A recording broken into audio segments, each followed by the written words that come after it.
Në zgjedhjet parlamentare të vitit 2019, diaspora kishte një pjesëmarrje të vogël përmes postës.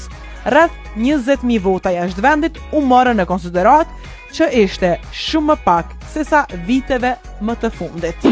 Ndërkohë, ndryshimet ligjore të mëdha thelbësore u bën tek në vitin 2025, kur për herë të parë në ligjin e ri për zgjedhje, në zgjedhjet e 9 shkurtit të vitit 2025, diaspora mund të votonte edhe në për përfaqësi diplomatike jashtë vendit, në për ambasada edhe konsulata. Po ashtu, ishte forma tjetër e votimit edhe përmes postës. Në këtë proces, më shumë se 104 qytetar u regjistruan për të votuar jashtë vendit.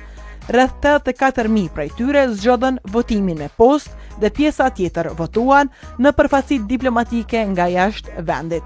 Pjesëmarrja e diasporës për herë të parë në votim ishte relativisht shumë e lartë.